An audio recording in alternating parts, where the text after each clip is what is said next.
Hi John, just following up from your email about the side bend, the extension and the rotation. From P1 to P4 you're always doing three things. At any point in the swing you are always doing three things anatomically with the torso. So from P1 to P4, as I showed you on the videos that I sent across with your lesson, you're extending, which is an act of straightening up and getting rid of the angles in the knees, the ankles, the pelvis, the chest, the neck. So you're extending, rotating and side bending. So you were doing that incrementally. There isn't really one that comes first. Some players tend to, as in your case, demonstrate more of one trait than others. So you're very eager to rotate. You then push the pelvis forward to keep the centre of the shoulder turn, if you will, stable. It's more centred. It's not terribly stable, but it is centred.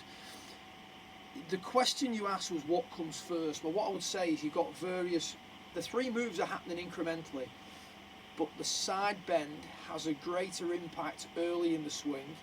The extension has a greater impact later in the swing in regards to your issue. So from P1 to P2, the left shoulder working down. Obviously you're probably wondering why I've got this cane across the chest. You've got a sleeveless top. This is a really useful aid. During the early part of the backswing, P1 to P2, maybe P2.5, the left shoulder working down, so this far end of the target side of the cane is going to work downwards more, is what's helping keep the centre of the shoulder turn stable. Now from P2.5 to P4, if the side bend continued but there was no extension, you would start to drift off and downwards. In your case, you turn very early, so there's very little side bend. Then you start to extend. You can see as I extend, I start to get rid of the forward bend in my pelvis. I start to get rid of the forward bend in my spine, the flex in my neck, etc, etc. So it starts to stabilise things or make things more centred once again. So you need to focus more on the left shoulder working down. As that's happening, by the way, I am starting to extend. So it's not that I'm just doing one thing, but I've just got to emphasise that one thing. So cane working downwards.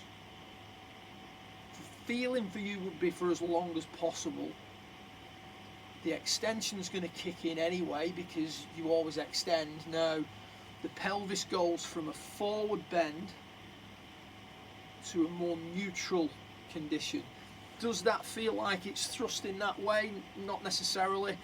Is there an element of that move in there? 100%.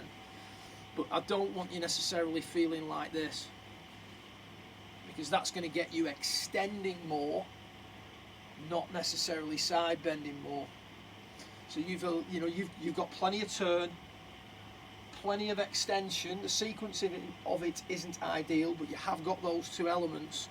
It's just that your shoulder doesn't work down enough early enough because there's too much turning going on too soon. So this is a complicated one in the sense that it's the rate at which you do something, and that something is you've had it drilled into you from an early age. Another very good way of practicing this, I'm just going to get some props.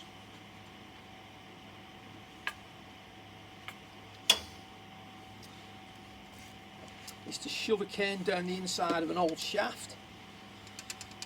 Get your golf bag, stick this inside one of the pockets so that that's touching the trail side of your head, and then if you turn too much too soon, you'll push into the cane. If you turn, extend and side bend incrementally, the head will stay still. It will not translate off the ball. Therefore, you can reverse engineer that. If you swing keeping your head alongside that cane, in order to do that, the left shoulder must work downwards whilst turning around. So there's a side bend and an extension. As you stand up and you rotate, the side bend is offsetting the extension. So the three things are working in sequence. Turning, tilting and extending. Turning, tilting and extending. Turning, tilting and extending. Turning, tilting and extending. No extension, full extension. Turning, tilting and extending. No tilt, side bend, tilt, left shoulder down, call it what you will. No tilt, tilt. So you're always doing the three things. You've got to try and sequence the three things. Hopefully those drills will give you a little bit of a visual and a little bit of a sort of more structured way of doing things, like we would if I had the advantage of getting you on the mat and physically putting you where I wanted you to be.